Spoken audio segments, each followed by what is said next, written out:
দেখছি ওই দলটি আওয়ামী লীগ লোকদেরকে যোগদান করাচ্ছে, আওয়ামী লীগের সন্ত্রাসীদের তাদের দলে বেরোচ্ছে।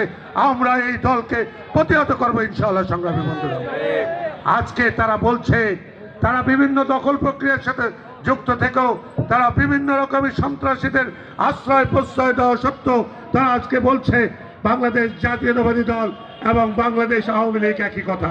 সংগ্রামী বন্ধুরা, আওয়ামী লীগই বিএনপি সংগ্রামী বন্ধুরা, বিএনপি এদেশের গণমানুষের দল। বিএনপি এদেশে শহীদ রাষ্ট্রপতি জিয়াউর রহমানের হাত ধরে গঠিত একটি দল। আপনারা জানেন যে মাঠে ময়দানে যে যুদ্ধ হয়েছিল, সেই মুক্তিযুদ্ধে একটা বড় নেতৃত্ব দিয়েছিলেন আমাদের নেতা, আমাদের শহীদ রাষ্ট্রপতি জিয়াউর রহমান, যিনি শুধু এদেশের স্বাধীনতা ঘোষণা দিয়েই তিনি ক্ষান্ত হননি। তিনি এদেশের মানুষের জন্য, এদেশ স্বাধীন করার জন্য তিনি রণাঙ্গনে যুদ্ধ করেছেন। তিনি যুদ্ধ করে এদেশ স্বাধীন করেছেন, কিন্তু ক্ষমতার মসনদে তিনি যেতে চাননি।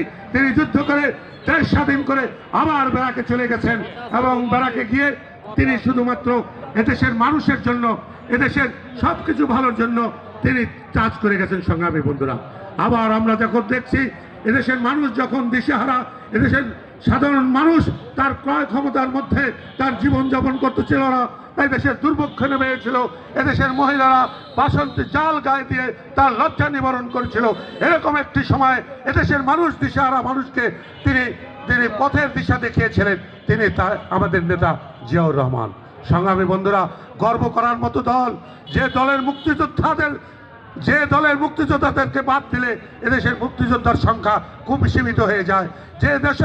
যে দলে তিনি নেতৃত্ব দিয়েছেন শহীদ রাষ্ট্রপতি জিয়াউর রহমান, তিনি সব সময় এদেশের মানুষের কথা বলেছেন।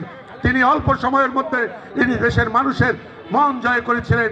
এদেশের পাড়া মহল্লা গ্রামে গঞ্জে তিনি গিয়ে এদেশের মানুষকে স্বনির্ভর করার জন্য তিনি মাঠে ময়দানে গিয়ে খাল খনন করে এদেশের মানুষের খাদ্যে স্বয়ংসম্পূর্ণ করার জন্য তিনি চেষ্টা করেছিলেন। সংগ্রামী বন্ধুরা, আমরা দেখেছি জিয়াউর রহমানের ক্ষমতামলে এদেশের খাদ্যে স্বয়ংসম্পূর্ণ হয়েছিল। সংগ্রামী বন্ধুরা, আজকে এই জিয়াউর রহমানের দল, এই জিয়াউর রহমানের হাতে গড়া দল, যে জিয়াউর রহমানের হাতে গড়া দল এই 17টি বছর আন্দোলন সংগ্রামের মধ্যে ছিল এবং আন্দোলন সংগ্রাম করে এই যে ছাত্র জনতার বিপ্লব এই 10 দিনের মধ্যে সংগঠিত বা 20 দিনে বা 2 মাসে শেষ হয় নাই বা শুরু হয় নাই। এই যুদ্ধ শুরু হয়েছিল 17 বছর আগে দেশনেত্রী বেগম খালেদা জিয়ার নেতৃত্বে। সংগ্রামী বন্ধুরা, আমরা বলতে চাই, আমরা ছাত্র শ্রমিক জনতা আমরা যে সর্বশেষ স্বাধীন করেছি, আমরা একটা স্বাধীন দেশ চাই। আমরা বৈষম্যমূলক কোন সমাজ